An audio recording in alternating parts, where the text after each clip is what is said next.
క్రీస్తునందు ప్రియమైన దేవుని వల్లరా, ఈరోజు బైబిల్ నుంచి దృష్టి దోషం అనే పాఠానికి సంబంధించిన వాక్యాలను బైబిల్ నుంచి కలిసి పరిశీలిద్దాం. దృష్టి తెచ్చిన దోషం, దృష్టి వలన కలిగే మనకి దోషం. సహజంగా చాలామందిలో ఒకరి చూపు పడటం వలన దోషం వస్తుంది అనే మూఢనమ్మకాలు వెనుకబడిన ప్రాంతాల్లో, ఎక్కువగా పల్లెల్లో ఇవన్నీ ఉంటూ ఉంటాయి. వారి యొక్క అజ్ఞానము చేత అలాంటివి నిజము అని నమ్ముతుంటారు. అంటే వారి కనుదృష్టి పడటం వలన వారికి ఏదో కీడు సంభవిస్తుంది అనే ఒక నమ్మకం వాళ్ళలో భయాన్ని కలిగిస్తూ ఉంటుంది. నిజానికి దృష్టి కలిగించే దోషం అది ఎవరికి? పొరుగువారికా లేదా తనకా? ఎదుటివారి కనుదృష్టి చేత మనకి దోషం కలుగుతుంది అని భయపడే ఈ సమాజానికి బైబిల్ చెబుతున్న నిజం ఏంటంటే, నీ కనుదృష్టి వలన నీకే దోషం. ఎదుటివారికి దోషం కలుగుతుందో లేదో అనేది తర్వాత విషయం. మొట్టమొదట నీ దృష్టి లోపం వలన, దృష్టి అనగానే చూపు, మీ చూపుల వలన మీకే హాని కలుగుతుంది. దానివల్ల మీకు కలిగే దోషం చాలా పెద్దది. అది బైబిల్ చెప్పింది. ఎలా అంటారా? ఒక చక్కని వాతావరణాన్ని దేవుడు సృష్టించి జగత్తును కలుగజేసి అందులో మానవ నివాస యోగ్యమైన ఈ చక్కటి భూగోళాన్ని దేవుడు మనుష్యుల కోసం నిర్మించి మన ఆది తల్లిదండ్రులైన ఆదాము అవ్వలను దేవుడు అందులో ఉంచాడు. ఏ పాపం ఎరుగని ఆ పరిస్థితిలో దేవునినే ఆరాధిస్తూ కొలుస్తూ ప్రేమను ఒకరి ఏళ్ల ఒకరు కలిగి చక్కని జీవితాలను గడుపుతున్న ఆ ప్రశాంతమైన వేళల్లో వారికి ఎటువంటి ఇబ్బంది ఎదురైందో అనేది మనందరికీ తెలుసు. దేవుడు తినవద్దు అని ఆజ్ఞాపించిన చెట్ల ఫలాలను ఇద్దరు భార్యాభర్తలు ఇరువురు కలిసి తినటం వలన, దేవుని ఆజ్ఞను మీరటం వలన వారితో పాటు తమ సంతతి వారందరికీ గొప్ప దోషాన్ని తీసుకొచ్చి పెట్టారండి. వారి చరిత్రతోనే బైబిల్ ఆరంభం అవుతుంది. వారు చేసిన తప్పిదం ఈరోజు వరకు మనందరినీ వెంటాడుతుంది అంటే అవును, అది నిజం. ఎందుకు సంభవించింది కీడు? పురుషుడు చెమటోడ్చి కుటుంబాన్ని పోషించవలసిన దయానీయమైన పరిస్థితి పురుషునికి వస్తే, వేదనతో పిల్లలను కని భర్త మీద వాంఛతో బ్రతికే ఒక దుర్భరమైన పరిస్థితి స్త్రీలకు సంభవించింది. ఇంతటి దయానీయమైన పరిస్థితిలోనికి వారితో పాటు వారి సంతానమైన మనందరం ఈరోజు ఆ కీడును అనుభవిస్తున్నాము అంటే దాని వెనుక ఉన్న ప్రధాన కారణం ఏంటో తెలుసా అండి? అదేనండి, దృష్టి దోషం. చదువుదాం బైబిల్. ఆదికాండం 3వ అధ్యాయం 6వ వచనాన్ని చూడండి ప్రియులారా. ఆదికాండం 3వ అధ్యాయం 6వ వచనం. అపవాది వచ్చింది, ఆది తల్లితో ఏదో మాటలు చెప్పింది, మాయమాటలు. ఆ మాటలు వినగానే వెంటనే ఆమెలో కలిగిన ఆ మార్పులు మనం గమనించగలిగితే బైబిల్ రాయబడి ఉందండి. ఏమని బైబిల్లో రాయబడి చూడండి. స్త్రీ ఆ వృక్షము ఆహారమునకు మంచిది, కన్నులకు అందమైనది, వివేకము ఇచ్చు రమ్యమైనది అయ్యుండుట చూచినప్పుడు ఆమె దాని ఫలములలో కొన్ని తీసుకొని తిని తనతో పాటు తన భర్తకి ఇచ్చిన అతడు కూడా తినెను. ఏమండి, ఈ తప్పు చెయ్యక ముందు కూడా ప్రతిరోజు ఆ తోట చెట్ల ఫలములలో ప్రధానంగా దేవుడు వద్దని చెప్పిన ఆ చెట్ల ఫలాలు, ఆ చెట్టును వారు చూస్తున్నారు. ప్రతిరోజు చూస్తున్నారు. కానీ ఏ రోజు ఆ చెట్టు పట్ల ఆకర్షణ లేనిది, ఏ రోజు ఆ చెట్టు ఆకర్షణీయంగా కనబడనిది, ఏ రోజు దాని పళ్ళు రమ్యంగా వివేకమునిచ్చుగా అనిపించనిది, ఆ రోజు ఎందుకు అనిపించాలి? తన దృష్టిలో దోషం. దానిని చూచిన వెంటనే ఆకర్షణ, ఆ ఫలాలు తినాలన్న కోరిక, అలా తినటంలో ఏదో పొందుతాను అన్న ఒక తప్పుడు ఆశ. ఇదే మన ఆది తల్లిని మోసగించింది. ఆమెతో పాటు ఆమె సంతానమైన మనందరినీ కూడా ఎప్పటికీ వెంటాడుతుంది ఆ దోషం. యేసుప్రభు వచ్చినంత వరకు ఈ దోషం మన అందరి మీద ఉంది. ఆమె చూచిన వెంటనే ఆమె దృష్టి ఎలా మారిపోయింది చూడండి. ఆహారమునకు మంచిదా? మంచిదైతే దేవుడు చెప్తాడుగా. కనులకు అందమైనదా? అట్రాక్షన్. ఈరోజు చూడండి, వ్యాపారం చేసే ప్రతి వాడు కూడా ముందు కళ్ళుకు ఆకర్షించేటట్లుగానే ప్రతి వాడి అలంకరణ ఉంటుంది. చూడండి, ఒక షాప్ వాడు చూడండి, పండగ సీజన్లో ఎంత చక్కగా షాప్ను అలంకరిస్తాడు. వాడు పెట్టే లైటింగ్స్ కానివ్వండి, వాడు వేసే రంగులు కానివ్వండి, వాడు పెట్టే సెట్టింగులు కానివ్వండి, అంటే ఏదో ఒక గొప్ప పండగ జరుగుతుంది అన్నట్లుగా అక్కడికి వెళ్ళాలి, అది చూడాలి. ఒక మనిషి దేనికైనా ఆకర్షింపబడడానికి ప్రధానమైనది ఆయన చూపు అయితే దృష్టి. చూపు అంటే దృష్టి. అంటే ఒక మనిషి బ్రెయిన్ని ఆకట్టుకోవడానికి వారు ఉపయోగించుకునే సాధనం మన చూపే, మన దృష్టి. మన దృష్టి వారి మీద పడాలి, మన దృష్టి వారిని ఆకర్షించాలి, వాడి వ్యాపారం సాగాలి. అందుకు డిస్కౌంట్లు అంటాడు. ఏమండి, అప్ టు 50% డిస్కౌంట్ అంటాడు. అంటే సగం రేటా? కానీ మీరు ఆ 50 అన్నదే చూస్తున్నారు, కానీ కింద అప్ టు అన్నది ఉంటుంది ఒకటి. అంటే 50% వరకు అని అర్థం. అంతేగాని 100 రూపాయలు వస్తే 50 రూపాయలకి ఇస్తాడు కాదండి. అక్కడ అప్ టు అంటాడు. వాడు వ్యాపారానికి సంబంధించిన మోసమైన ప్రక్రియలు అవన్నీ. ఎందుకంటే అంకె నువ్వు చూడగానే నిజమా సగం రేటుకేనా అన్నీ వచ్చేస్తాయి. మరి నువ్వు షాపులోకి అడుగు పెట్టాలి కదా.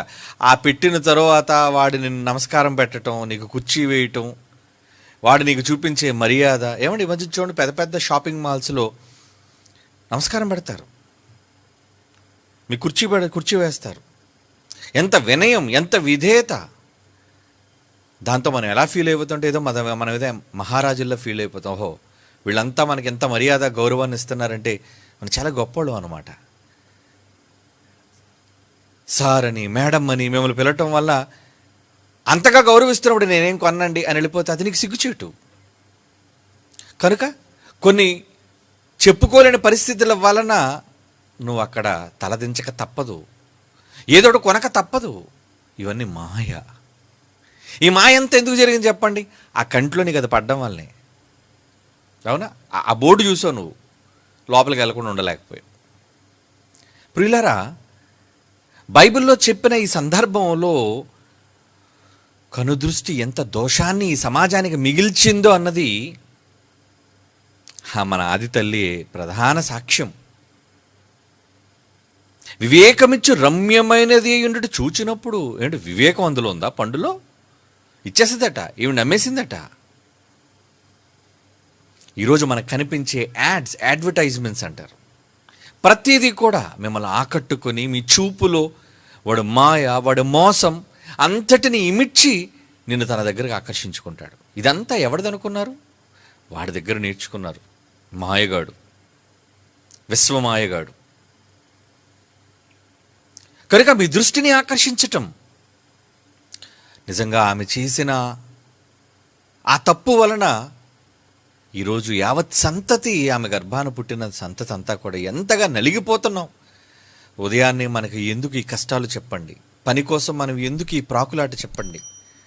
స్త్రీలు ఎందుకు కుటుంబం కోసం వాళ్ళు కష్టపడాలి చెప్పండి? కష్టపడితే రైతుకు అన్నం ఎందుకు దొరకటం లేదు చెప్పండి? నేలలో ఈ ముండ్ల తుప్పలు గచ్చపొదలు ఎందుకు మొలుస్తున్నాయి చెప్పండి? కష్టానికి తగిన ప్రతిఫలం ఎందుకు దక్కటం లేదు చెప్పండి? ఇదంతా దృష్టి లోపం. కేవలం దృష్టి మనం సారించటం వలన జరిగిన ఒక పెద్ద ప్రమాదం ఎంత పెద్ద దోషాన్ని మనకు మిగిల్చి పెట్టిందండి. అందుకు దేవుడు చాలా జాగ్రత్త చెప్తున్నాడు. దేవుని పిల్లలారా, ఆదికాండం 19వ అధ్యాయంలో చూడండి. మీ అందరికీ తెలిసిన సందర్భం. 26వ వచనం, ఆదికాండం 19వ అధ్యాయం 26 క్షమించండి. అయితే లోతు భార్య వెనుక నుండి తిరిగి చూచినప్పుడు ఉప్పు స్తంభమాయెను. ఏం కావాలని చూసావు? దేవుడు వద్దన్నాడు, నువ్వు చూడాలి అనుకున్నావు. అంటే నీ చూపు దేనినో కోరుకుంది. వద్దు అని దేవుడు చెప్పాడు. నీ కుమార్తెలు చూడలేదు, నీ భర్త చూడలేదు, వాళ్ళంతా పరుగులు తీస్తున్నారు. భయంకరమైన విపత్తు ఆ దేశాన్ని కమ్ముకు ఉంది. నాశనం కాబోతుందని దేవుడు హెచ్చరిక చేశాడు. అలాంటి సమయాల్లో ఏది చూడాలనుకుంటున్నావు? ఏం కావాలి అనుకుంటున్నావు?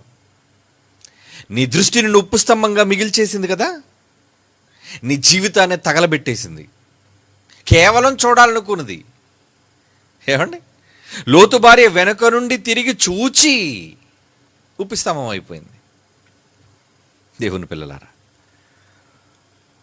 అంటే ఆ పట్టణం అంతా ఈ రోజుకి కూడా మండుతుంది. నేల మొలక కూడా అక్కడ మొలవకుండా దేవుడు తన ఉగ్రతను చూపించినప్పుడు ఏం చూడాలి అనుకుంటున్నావు? నీ బ్రతుకు ఒక పాఠంగా మారిపోయింది. ఇప్పటికీ మనం చెప్పుకుంటున్నామే. లోతు భార్య ఏంటండి అలా చేసింది? ఏదో చూడాలనుకుని ఉప్పు స్తంభం అయిపోయి కరిగి చచ్చిపోయింది. ఎంత ఎంత భయంకరమైన విపత్తు! ఆమె ప్రాణానికి హాని తెచ్చింది చూసారా? అది కేవలం నీ దృష్టి లోపం, నీ దృష్టికై నీకున్న ఆకర్షణ. అవునండి. ఆదికాండం 16వ అధ్యాయం చూడండి. ఆదికాండం 16వ అధ్యాయం 4వ వచనం. విశ్వాసులకు తండ్రి అయిన అబ్రహాము, ఆయనకున్న 2 భార్యలు. మొదటి భార్య శారా. అయితే శారా వలన అతనికి భార్యగా ఇవ్వబడిన హాగరు. శారా సలహా ఇచ్చింది, అబ్రహాము వివాహం చేసుకున్నాడు. కానీ వారి మధ్య ఏం సంభవించింది? ఆదికాండం 16వ అధ్యాయం 4వ వచనం. అతడు హాగరుతో పోయినప్పుడు అది గర్భవతి ఆయను. అది తాను గర్భవతినని తెలుసుకున్నప్పుడు దాని యజమానురాలు దాని దృష్టికి నీచమైనది. ఎలా చూడటం ప్రారంభించింది? ఆహా, గొడ్రాలు నువ్వేం చేస్తావులే ముసలిదానా. అంటే ఆ చూపులో తేడా. ఏమంటే చూపులో చాలా తేడాలు ఉంటాయండి. కొంతమందిని చూపులు బట్టి పసిగట్టేయచ్చండి. వాళ్ళు కోపంతో చూస్తున్నారా, మంచిగా చూస్తున్నారా, కోరికతో చూస్తున్నారా, కామంతో చూస్తున్నారా, రౌద్రంతో చూస్తున్నారా అర్థమైపోద్ది మనకి. ఆ చూపులు అర్థం ఏంటి? అలా అలా అలా చూస్తున్నామేంటి? ఆ చూపు ఏంటి అలా ఉంది? చంపేయాలని, హింసించాలని, వాంఛించాలని, ఇలా పలు రకాలైన కోరికలు. ఎక్స్ప్రెషన్, ఐ ఎక్స్ప్రెషన్, కనుదృష్టి. ఎప్పుడైతే ఈమె గర్భవతి అయ్యిందో వెంటనే యజమానురాలు నిన్ను తీసుకొచ్చి పట్టమహిషిగా చేసి ఆయన పక్కన నిన్ను ఉంచి, కుటుంబంలో ఒక దానిగా ఏ స్త్రీ చేయలేంది తన భర్తనే నీకు పంచిచ్చింది అంటే ఆ ప్రేమను గుర్తించకుండా ఒక్కసారి నువ్వు ఏమండి ఇప్పుడు గర్భవతి అయ్యావు, సరేలే సంతోషం. ఆ గర్భం కావాలనే కదా పాపం తల్లి కోరుకుంది. నీ దృష్టి మారిపోవాలా? ఆ పోతే పోయింది, మారటం వల్ల ఏమి జరిగిందని అనుకుంటున్నారా? మారటం వల్ల తన బ్రతుకును కాల్చుకుందండి హాగరు. ఆమెను వెళ్ళగొట్టినంత వరకు శారా నిద్రపోలేదు. వెంటనే దీన్ని పంపించేయండి, ఉండడానికి వీల్లేదు నా కళ్ళ ముందు అన్నట్లుగానే అబ్రహాము మారు మాట్లాడలేక పంపించేశాడు. అలా పంపడం వల్ల ఆమె గర్భం నుంచి వచ్చిన తెగ ఇష్మాయేలు సంతతి ఈ రోజుకి నిత్యాగ్నిహోత్రంగా 2 జనాంగాలు కొట్టుకోవటం. ఏమండి, హాగరు పిల్లలు, శారా పిల్లలు. ఈ రోజుకి పాలస్తీనా భూభాగం కోసం వారు జరుగుతున్న కొట్లాట, యుద్ధం. ఈ రోజుకి దేనికొందో తెలుసా? ఆ రోజు హారా చూసిన దృష్టి ఏంటంటే చూపు ఎంత దారుణంగా ఉందా? నీ చూపు నీ బ్రతుకు తగలబెడుతుంది. నీ చూపు నీ తరతరాలను నాశనం చేస్తుంది. నీ చూపు నీ సర్వాన్ని నాశనంలోనికి దించేస్తుంది. అందుకే దేవుడు జాగ్రత్త చెబుతున్నాడు. జాగ్రత్త, నీ చూపు జాగ్రత్త, నీ దృష్టి జాగ్రత్త. నీ దృష్టిలో దోషం ఉంది. ఎవరో ఏదో నిన్ను చూస్తున్నారు, నీకేదో కీడు జరుగుతుందని. ఏమండి, ఈ అమాయకులంతా ఎవరో కనుదృష్టి మన మీద పడడం వల్ల ఏంటి చిక్కిపోతున్నావు? ఎవరో చూపు నీ మీద పడింది. చూపు పడినంత మాత్రాన ఎవరు చిక్కిపోరు. చూపు పడినంత మాత్రాన నీ పరిస్థితులు తారుమారు కావు. చూపు పడినంత మాత్రాన నీకు దిష్టి తగిలిందని నువ్వు భయపడనక్కరలేదు. ఎవరో చూపు నీకు హాని కలుగ చేయడం కాదు, నీ చూపే నీకు హాని కలుగ చేస్తుంది. ఇది బైబిల్ చెప్పిన ఫ్యాక్ట్, రియాలిటీ. ఇది అదంతా మూఢనమ్మకం, కానీ ఇది నిజం. ఆ రోజు ఆమె చేసిన ఒక చిన్న దోషం. ఏంటా దోషం? యజమానురాలను చూసిందట. చాలే, ఆ చూపులో చూసారా? అంటే ఏం మాట్లాడలేదు. శారా మాటల వల్ల పట్టేసిందా, చూపు వల్ల పట్టిందా? ఏమంటే దేని వల్ల పట్టిందని బైబిల్ చెప్పింది చెప్పండి. ఏది సూటుపోటు మాటలు మాట్లాడుతుందని కాదండి. దాని యజమానురాలు దాని దృష్టికి నీచమైనది అయిపోయిందట. ఏంటి ఆ చూపేంటి అలా చూస్తున్నావు? ఏంటి ఆ చూపేంటి అంటే శారా చూపులో తేడా గమనించేసింది.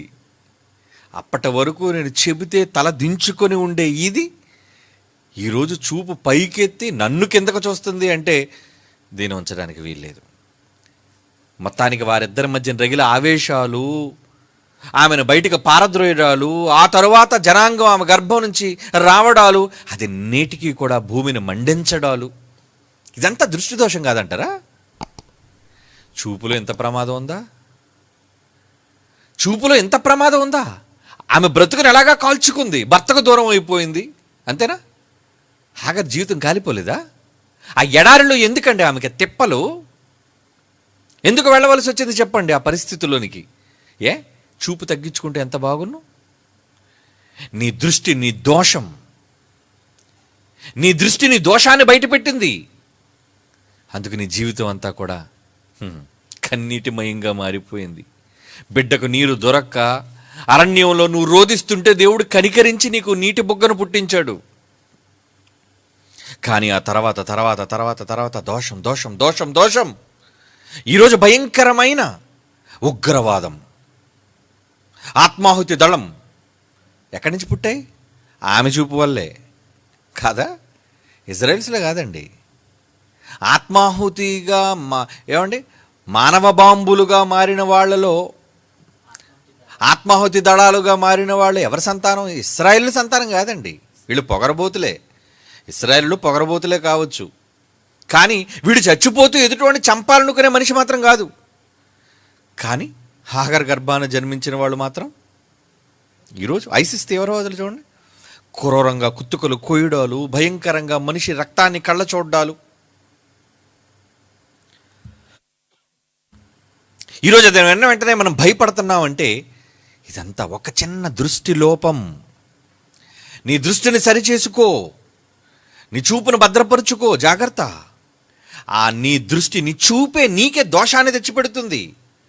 ఎవరికో దోషం కాదు, నా చూపులతో నేను కాల్చేస్తానంటావు, వాళ్ళ కాల్చడం కాదు, నువ్వు కాలిపోతావు. మనిషికి ఏమనాలో తెలియక ఏదో మాట్లాడతాడు, వెర్రి మాటలు. దేవుని పిల్లలారా, ఇవన్నీ చరిత్రలో, బైబిల్ చరిత్రలో సంభవించిన యథార్థ సంఘటనలు. ఆది తల్లి అయిన అవ్వ మొదలుకొని లోతు భార్య కావచ్చు, హాగరు వలన కావచ్చు, ఇదంతా జరుగుతున్నది దేని వలన? ఆదికాండం 37వ అధ్యాయం 4వ వచనం చూడండి. ఆదికాండం 37వ అధ్యాయం 4వ వచనం ఏమంటున్నాడు? అతని సహోదరులు తమ తండ్రి అతనిని అందరికంటే ఎక్కువగా ప్రేమించుట చూచినప్పుడు వారు అతని మీద పగపట్టి అతని క్షేమ సమాచారమును అడగలేకపోయిరి. ఏమండి, యోసేపును తండ్రి చేరదీస్తున్నాడని, వాడికి అంగీని కుట్టించాడని, ముద్దుగా చూసుకుంటున్నాడని ఎవరి చూపు పడింది యోసేపు మీద? అన్నదమ్ములందరూ, సహోదరులందరూ తమ తండ్రి అందరికంటే ఎక్కువగా ప్రేమించడం చూచినప్పుడు చూశారు, ఏంట్రా మాటి మాటికి యోసేపుని అంటున్నాడు మన నాన్న. ఎంత రాహేలు కుమారుడైతే మాత్రం రాహేలు నాన్న ఎక్కువ ప్రేమిస్తే ప్రేమించవచ్చు, అయితే చచ్చిపోయిందిగా, పిన్ని చచ్చిపోయింది, ఇంకా ఎక్కువగా వీడిని ప్రేమిస్తున్నాడేంటి? అది యోసేపును అమ్మేయడానికి కారణమైంది. దీనివల్ల ఏం పెద్ద నష్టం అండి అనుకున్నారా? ఏమిటి, యోసేపును అమ్మకపోతే, జాగ్రత్తగా వినండి, యోసేపును అమ్మకపోతే, యోసేపు ఐగుప్తీయులకి అమ్మబడకపోతే, యోసేపు ఐగుప్తు దేశానికి రాకపోతే, యోసేపు అక్కడ పెరిగి పెద్దవాడు కాకపోతే, ఆ తర్వాత ఇతను రాజు లాంటి పరిస్థితికి రాకపోతే, వచ్చిన కరువు వలన ఇశ్రాయేలీయులందరూ కూడా పాలస్తీనా నుంచి ఐగుప్తు దేశం రాకపోతే అక్కడ వీళ్ళు బానిసలుగా మారుండేవారా? ఆలోచించండి. అసలు యోసేపును వీళ్ళు ఏమి అనకపోతే ఇశ్రాయేలీయులు ఎక్కడుంటారు? అబ్రహాముకు వాగ్దానం చేసినట్టుగా వాగ్దాత దేశంలోనే ఉంటారండి వాళ్ళు. తిండి లేకపోయినా వాళ్ళ సొంత దేశం, దేవుడే స్వయంగా ఇచ్చాడు వాళ్ళకి. నీ దేశంలో నీకు నువ్వుగా హాయిగా ఆకలితోనైనా బ్రతకవలసిన పరిస్థితిని కోల్పోయి పొట్ట చేత పట్టుకొని అక్కడ యోసేపు ఉన్నాడనే కదా వెళ్ళిపోయారు మీరందరూ. యోసేపు అక్కడికి ఎందుకు వెళ్ళవలసి వచ్చింది? మీరు అన్నదమ్ములు అమ్మేయడం వల్ల. ఎందుకు అమ్మేశారు? మీ చూపు బాలేదు. వామ్మో, ఏంటి దోషం ఎంత దూరం తీసుకెళ్ళిందా చూసారా? యోసేపు మీద చూసిన చూపులోని దోషం, దృష్టి యొక్క దోషం వెనక ఎంత పెద్ద లింక్ చరిత్ర ఉందో చూసారా? ఇశ్రాయేలు 430 సంవత్సరాలు బానిస బ్రతకడానికి వాడు ఐగుప్తు దేశంలో ఉండడమే కారణం. ఎందుకు వచ్చారు ఐగుప్తు దేశానికి? ఎవరున్నారని వచ్చారు? యోసేపు ఉన్నారని వచ్చారు. యోసేపు ఎందుకు వచ్చాడు? అన్నదమ్ముల వలన. ఎందుకు అన్నదమ్ముల వలన అమ్మేశారు ఐగుప్తీయులకి? నాన్న ప్రేమిస్తున్నాడనే దృష్టి దోషం. ఒక చిన్న దోషం ఎంత పెద్ద పరిస్థితిని నెలకొల్పిందో చూసారా?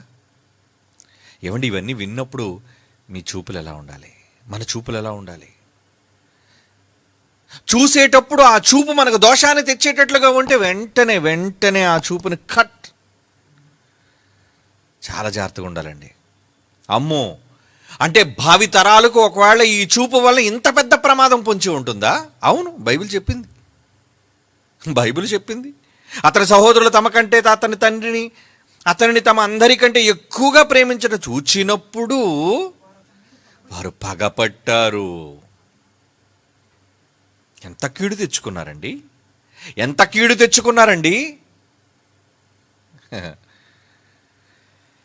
మొదటి సమూయేలు గ్రంథం 18వ అధ్యాయం 9వ వచనం. మొదటి సమూయేలు గ్రంథం 18వ అధ్యాయం 9వ వచనం. ఒక మహా చక్రవర్తి సౌలు దేవాది దేవుడు అభిషేకించాడు ప్రవక్త అయిన సమూయేలు ద్వారా. ఏమండి, ఎప్పుడైతే సౌలు గెలవలేకపోయాడో, ఫిలిస్తీన్ని చంపలేకపోయాడో, దావీదు గెలిచాడో, దావీదు అతను సంహరించాడో, ప్రజలందరి దృష్టిలో దావీదు హీరో అయిపోయాడండి. అంటే ఒకరి ఉన్నత స్థితి వీడు ఓర్చుకోలేకపోయాడు. అసూయ. అవునా? చాలామందికి ఉంటుందండి ఇది. ఎవరైనా మంచి బట్టలు కట్టినా చూసి ఓర్వలేరు. ఎవరైనా అందరూ వాళ్ళని ప్రేమిస్తున్నా ఓర్వలేరు. ఎవరైనా ఉన్నతమైన దశకు ఎదుగుతున్నా ఓర్వలేరు. వాళ్ళని ఏదో విధంగా వాళ్ళని కించపరచాలి, ఏదో విధంగా వాళ్ళని గాయపరచాలి, సమాజంలో వాళ్ళని చెడ్డ చేయాలి. ఇలాంటి దుష్ట బుద్ధితో చాలామంది ఉంటారండి. మంచిగా స్వీకరించలేరు. అలా నిజంగా అవునండి, నువ్వు రాజయ్యుండి చేత కాకుండా నువ్వు గుడారంలో కూర్చున్నావు, అది నీ చేతకానితనం. నీకు దమ్ము ఉంటే, ధైర్యం ఉంటే కత్తి తీసి వాడి మీద యుద్ధానికి వెళ్ళు. నీకు నమ్మకం లేదు, మరలా అందరిలో ఇశ్రాయేలీయులందరిలో ఆజానుబాహుడివి, హైట్కి తక్కువ లేదు సౌలుకి, కానీ గెలిచే దమ్ము లేదు. నీ చేతకాంతాన్ని ఒప్పుకో. ఏమండి, నీ వల్ల ఏదైనా చేత కాలేనప్పుడు అవునండి నేను చేయలేనండి ఇది ఒప్పుకో. కానీ అనవసరమైన గొప్పలకు పోకు. ఏదో ప్రజలందరి దగ్గర నేను సిగ్గుపడతానేమో, ఏదో వాళ్ళ దృష్టిలో నేను నీచుడినవుతానేమో, ఈ గొప్పలకు పోకు. అలా గొప్పలకు పోతే నీవు అసహ్యింపబడతావు. సౌలుకి అదే జరిగింది. దేవుని మీద నమ్మకం లేదు, గెలుస్తానన్న సాహసం లేదు. ఏదో పసివాడు వచ్చాడు, గెలిచాడు. ఏం చేయాలి? అందరి మధ్య పలకరించి, ఏమండి, ఏదో కూతుర్ని ఇస్తారని మాటిచ్చాడు గనుక కూతుర్ని కట్టబెట్టాడు తప్పించి మనసులో మాత్రం ఎలా చూస్తున్నాడు చూడండి. కాబట్టి నాట నుండి సౌలు దావీదు మీద విషపు చూప. నోట్లో విషం పోయడం కాదు, చూపులో విషం. చూపులో ఎలాంటి విషం ఉందో చూసారండి. దానివల్ల ఏమైందో తెలుసా? సౌలు బ్రతుకు, సౌలు అతని కుటుంబీకులు అందరూ సర్వనాశనం. ఒక భక్తుని మీద నువ్వు చూపించిన చూపు మంచిది కాదు. దావీదు దేవుని చేత ప్రేమించబడినవాడు, దేవుని చేత మెప్పు పొందినవాడు, దేవుని అనుగ్రహాన్ని కలిగిన వాడు. అలాంటి వ్యక్తిని నీ చేతనైతే కమాన్ పొగుడు. అది చేత కాకుండా అతని మీద నువ్వు విషపు చూపు నిలిపి అతన్ని ఏదో చేద్దాను. ఎన్నిసార్లు చంపడానికి ట్రై చేశాడు చెప్పి. ఇతను డైరెక్ట్గా అటాక్ చేయడానికి చూశాడు, సైన్యాన్ని పంపించి దావీదును చంపాలని చూశాడు. దావీదు పాపం పరుగులు తీశాడు తన జీవితకాలం అంతా కూడా. ఎప్పటి వరకు తెలుసా? సౌలు చచ్చినంత వరకు. ఆ శాపం సౌలుకి, అతని కుటుంబం, అతని కొడుకులు అందరూ చచ్చిపోయారు యుద్ధంలో. ఏంటి ఎంత దయానీయమైన పరిస్థితి? నువ్వెందుకు ఓడిపోయావు తెలుసా? నువ్వెందుకు చచ్చిపోయావు తెలుసా? నీ కుటుంబం అంతా నీ కళ్ళ ముందు ఎందుకు సర్వనాశనం అయిపోయిందో తెలుసా? నీ చూపు మార్చేయి, చూపును మార్చుకో. అసూయ చేత, ద్రోహం చేత ఇలాంటి చూపులు చూడకండి. పర్లేదులే, చూపేలే, నాకే కదా తెలిసింది, ఎవరికి ఏం జరుగుతుందో అనుకుంటున్నావేమో. అమ్మో, చూపులను కూడా దేవుడు పరిశీలిస్తాడు. అన్నీ చాలా జాగ్రత్తగా దేవుడు పరిశీలనగా తెలుసుకుంటాడు ఆయన. నీ చూపులో తేడా జరిగినా ఎలా చెప్పగలను? చూపులో తేడా జరిగిందని. దేవుడు చూపులను చూస్తాడంటే, ఒక స్త్రీని మోహపు చూపుతో చూచు ప్రతివాడు అప్పుడే ఆ స్త్రీతో తన హృదయమందు వ్యభిచారము చేసిన వడగును. అవునా? నాకే కదని తెలుసు. ఆ అమ్మాయిని కసిగా చూసిన విషయం దేవుడికి ఎలా తెలిసింది? అంతే. మోహపు చూపు అంటే ఏంటి? ఏదో చేద్దామన్న దృష్టితో, ఏదో కావాలన్న దృష్టితో, ఏదో మోహపు దృష్టితో నువ్వు చూసావే, అక్కడ పట్టేశాడు ఆయన. చూపును పట్టేశాడు ఆయన. నువ్వు ఇంకా క్రియల్లోకి వెళ్ళలేదు, మాటలు కూడా మాట్లాడలేదు, శబ్దం కూడా నీ నోటి వెంబడి రాలేదు.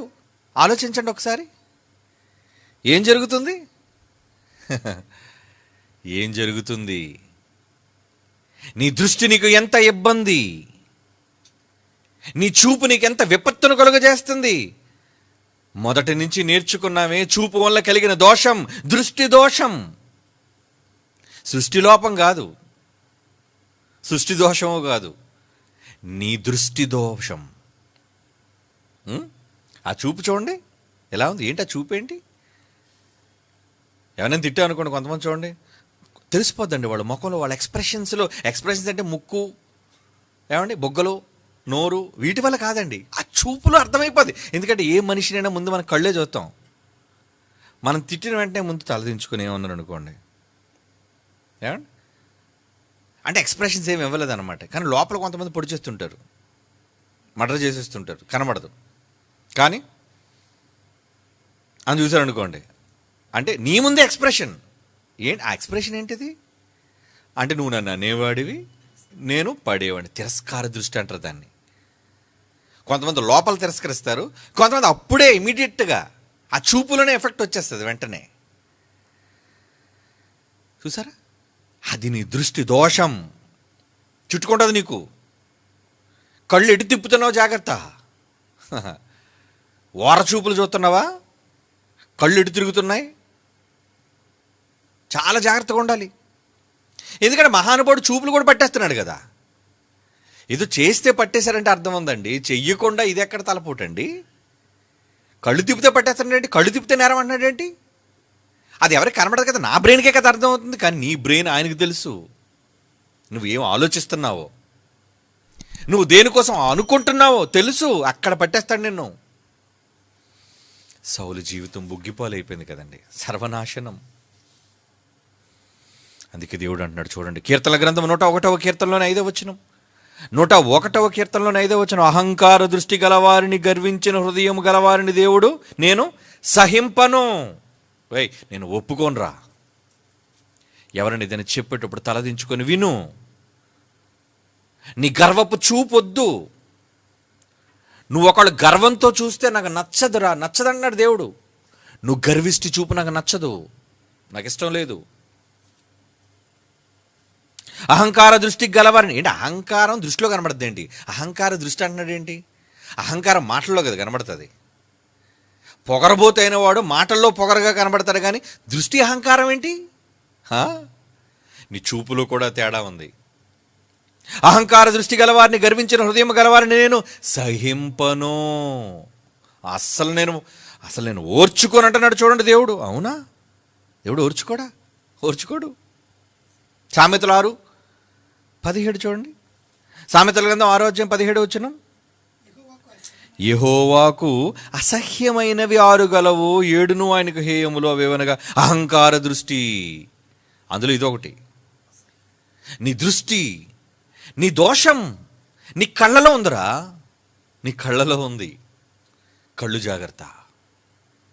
అప్పుడప్పుడు కళ్ళు తిప్పినప్పుడు, చాలామంది తిట్టినప్పుడు కానీ చేసినప్పుడు మిర్రుని చూశారనుకోండి, ఒక దెబ్బతో సరిపోవలసింది 10 దెబ్బలు ఎక్స్ట్రా పడతాయి. ఎందుకు? ఆ చూపేంటి అలాగా? ఆ చూపేంటి? నువ్వు అదే ముందే తలదించుకున్నావు అనుకో, మిగతా 9 దెబ్బలు నీకు మైనస్ అయిపోయి. కానీ నువ్వు ఎక్స్ప్రెషన్ ఇస్తావే ఒకలా నీ కళ్ళుతోని. అబ్బా ఏం ఎక్స్ప్రెషన్!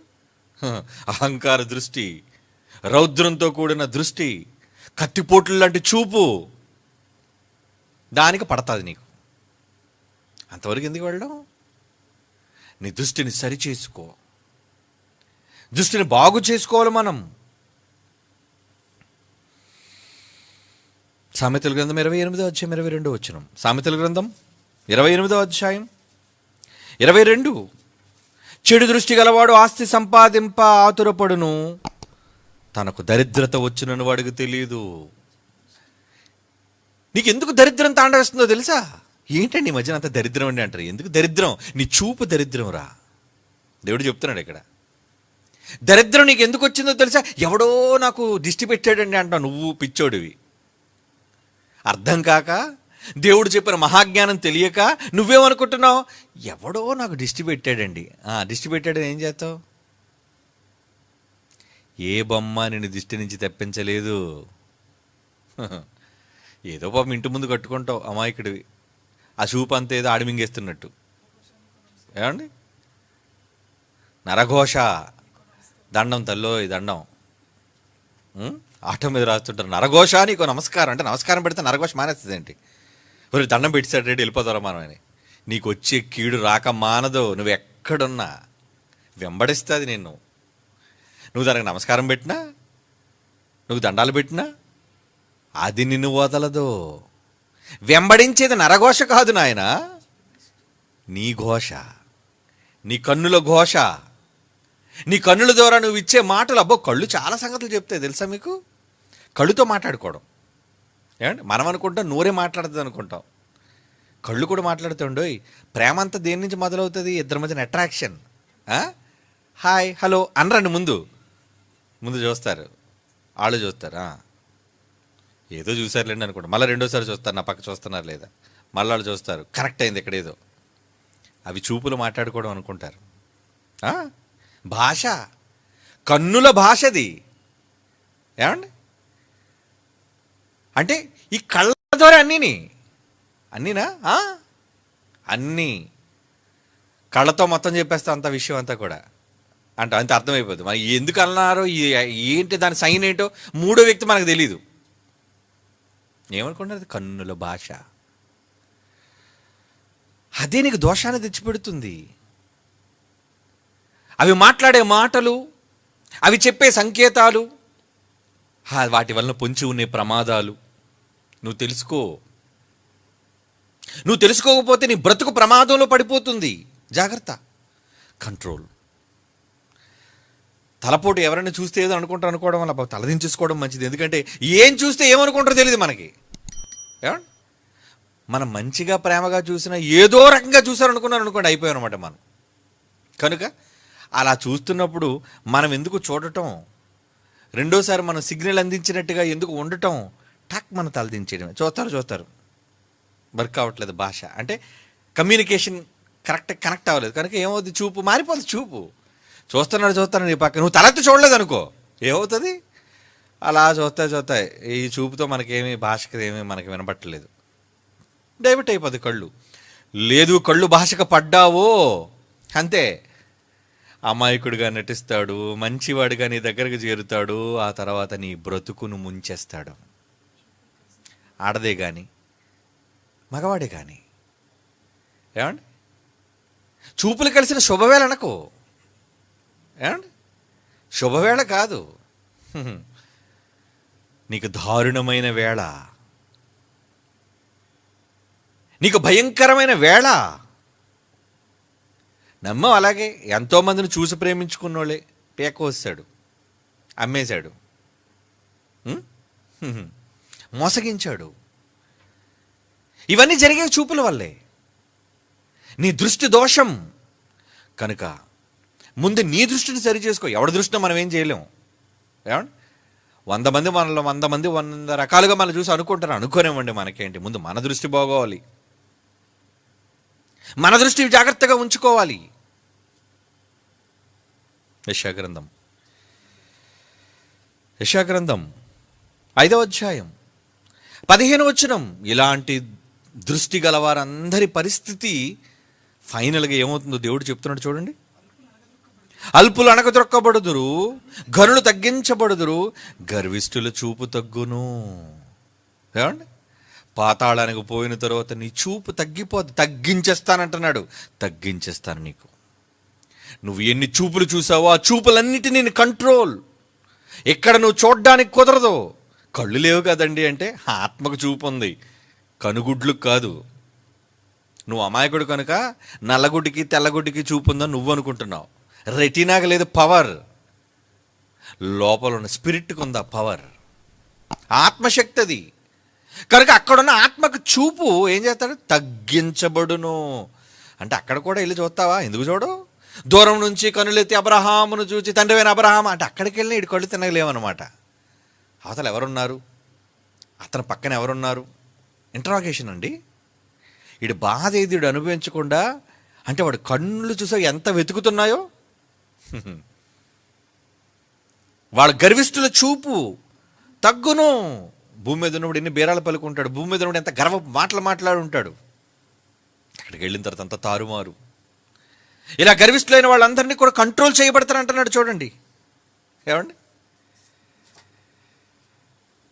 కీర్తన గ్రంథం 3వ అధ్యాయం 16వ వచనం.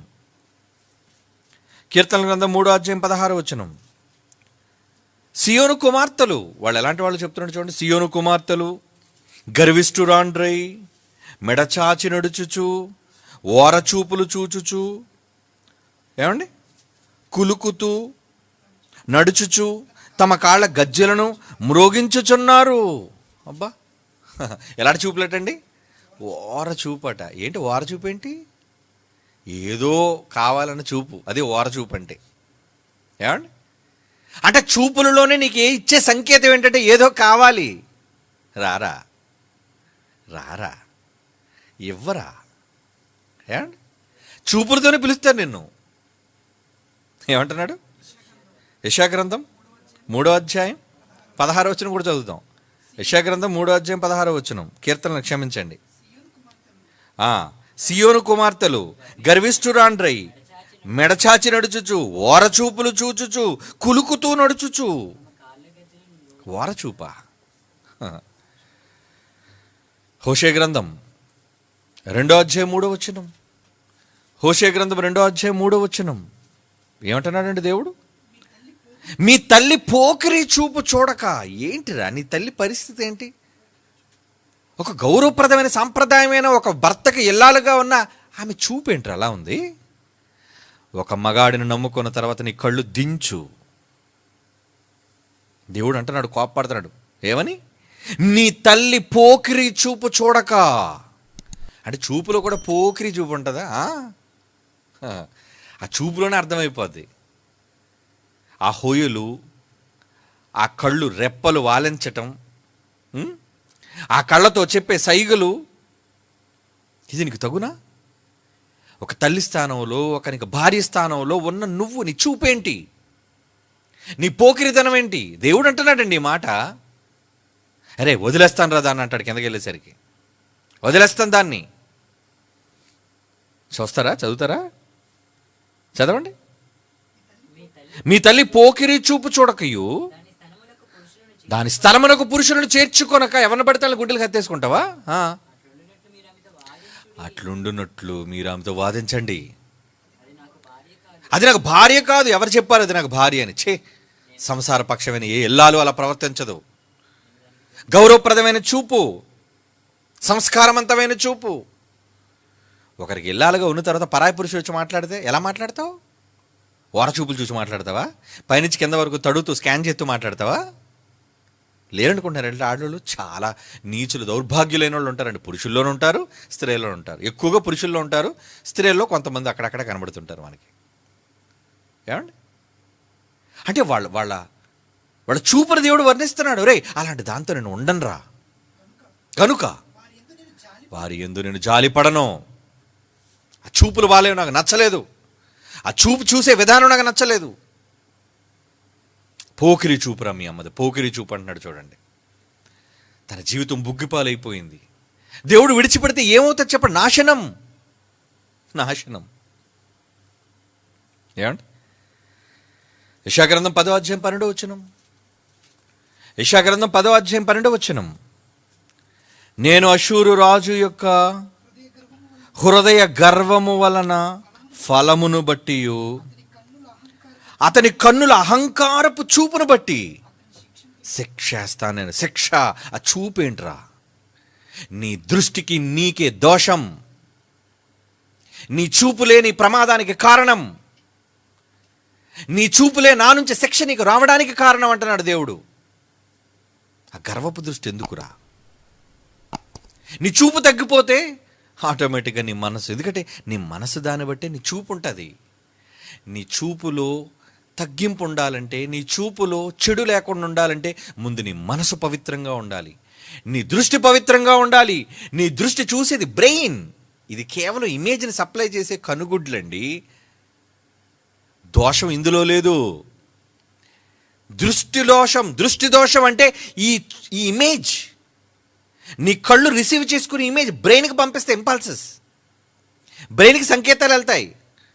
ఆ వెళ్ళిన సంకేతాలు బ్రెయిన్కి వెళ్ళిన తర్వాత అక్కడ డెసిషన్ తీసుకుంటుంది. ఎలా చూడాలి, ఎలాంటి సంకేతాలు ఇవ్వాలి. అదే దృష్టి. నీ మనస్సు చెడిపోయింది, నీ మనస్సు చెడిపోయింది అంటున్నాడు దేవుడు.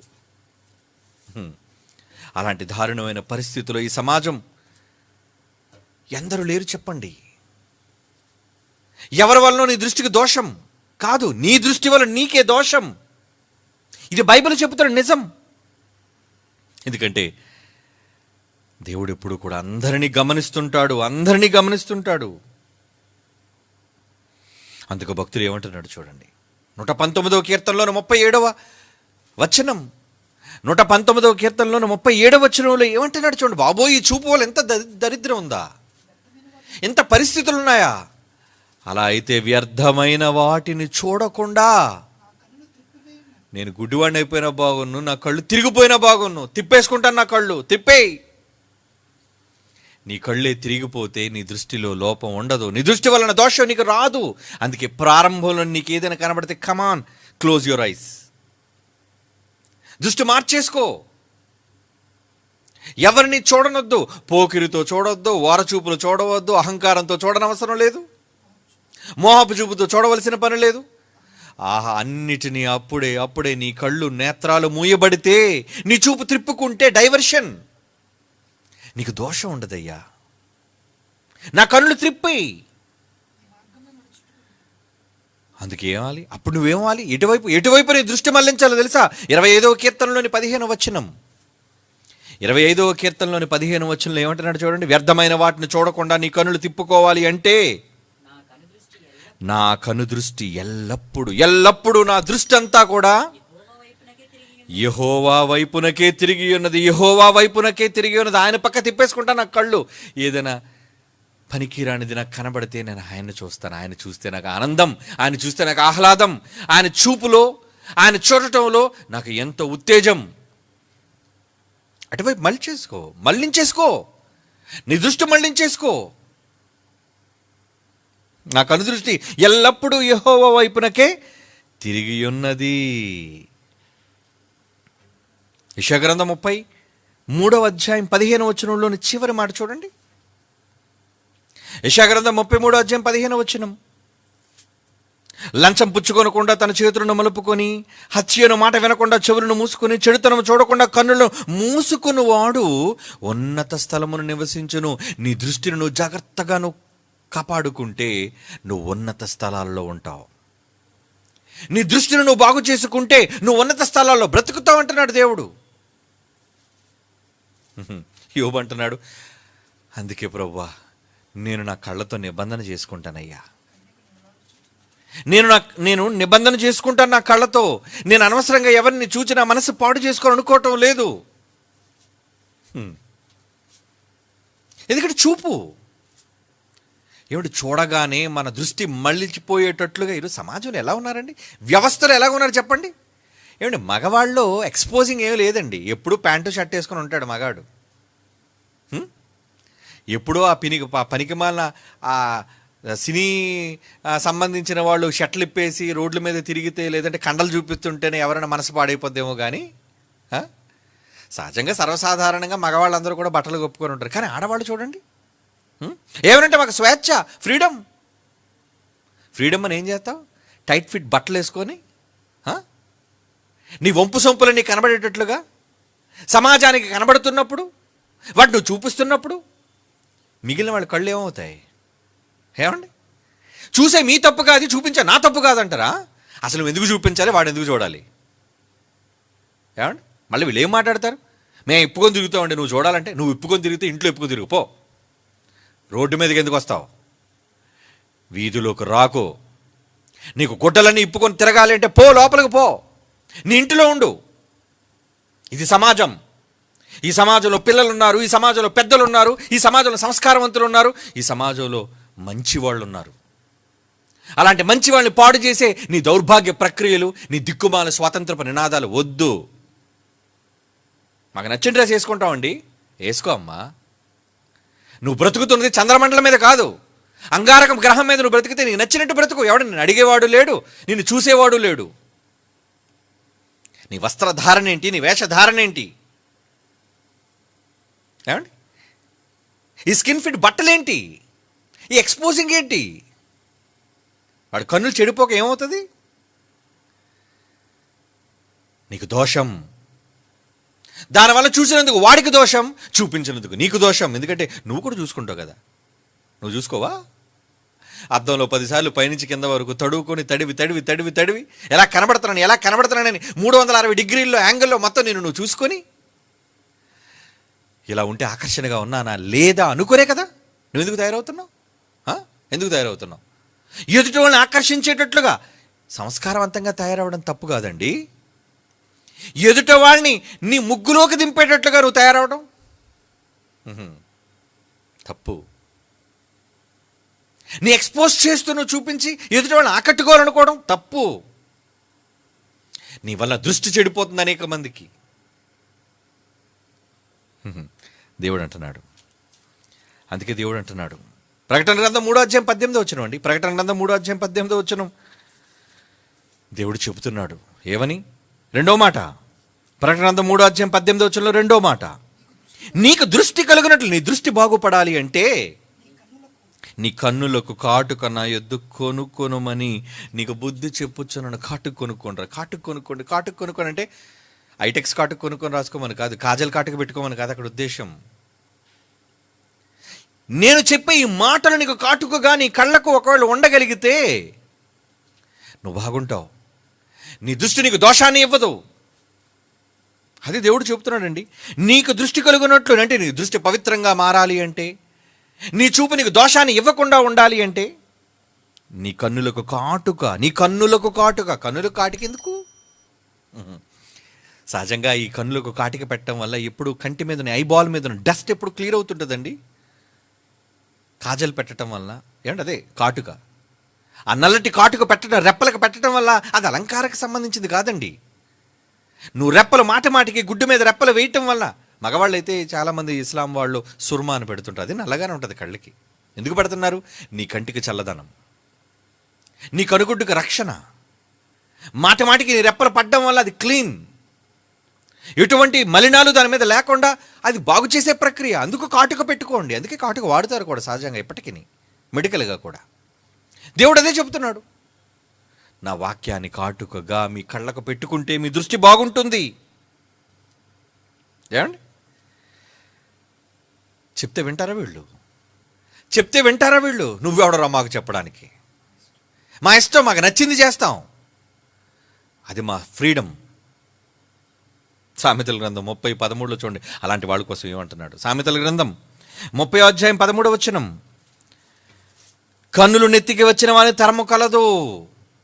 కళ్ళు నెత్తుకొచ్చేసే వాళ్ళకి వారి కను రెప్పలు ఎంత పైకెత్తబడి ఉన్నవి. రెప్పలు మామూలుగా ఉంటే కుదరదా?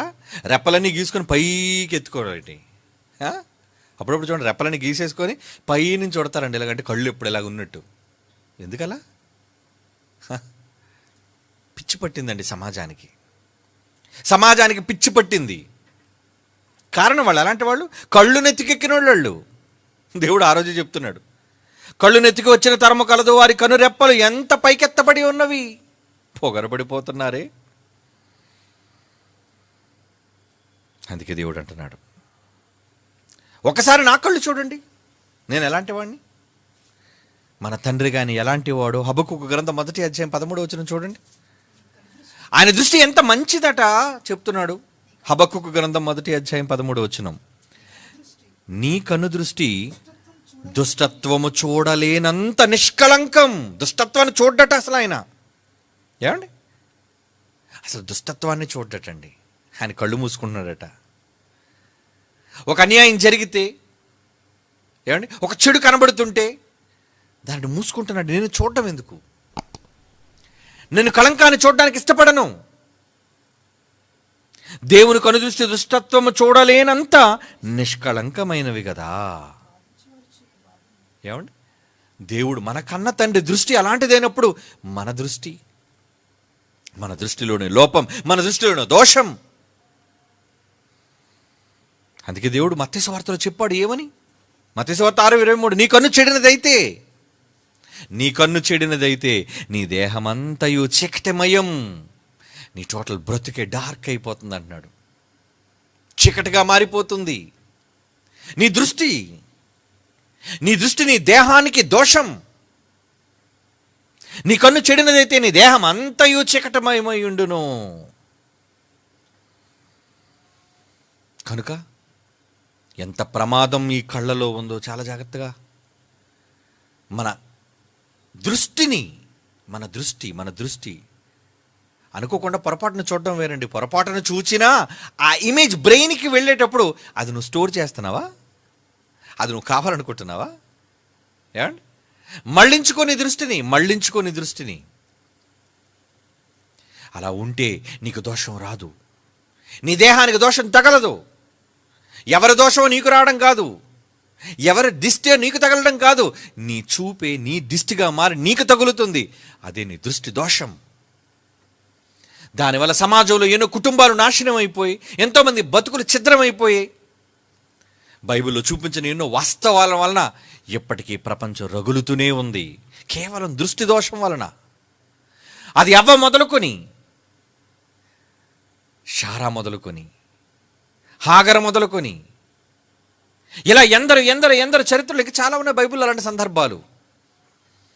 వాళ్ళ బ్రతుకులు నాశనం కావడానికి, వాళ్ళ బ్రతుకులు దోషపూరితం కావడానికి వాళ్ళ దృష్టిలో ఉన్న దోషం. అందుకే దేవుడు చెప్పినట్లుగా నిబంధన చేసుకొని నిజంగా ఆయన వాక్యాన్ని, ఆయన ఇచ్చిన కాటుకను మా కళ్ళకు పెట్టుకోగలిగితే మనలను మనం దేవుని దగ్గర నుంచి వచ్చే దోషాల నుంచి మనం కాపాడుకోగలమండి. అది ఎంత భయంకరమైన పరిస్థితిని, మన దేహాన్ని, మన కుటుంబాన్ని, మన పరిస్థితులను నెట్టకుండా ఉంటుందో ఆ దృష్టి దానిని జాగ్రత్తగా మన దేవుని వాక్యము చేత కట్టడి చేసుకోగలిగితే మన కన్ను చెడినది కాదండి. అప్పుడు దేహం చీకటమయంగా మారదండి. దానివల్ల రానున్న ప్రమాదంలోంచి నేను నెట్టదండి, అది నేను కాపాడుతుంది అంటున్నాడు. కనుక ఈ దృష్టి వల్ల కలిగే దోషాల నుంచి మనల్ని మనం కాపాడుకుందాం.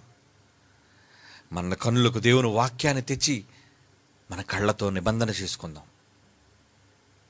ప్రార్థన చేసుకుందాం. పరిశుద్ధుడైన తండ్రి,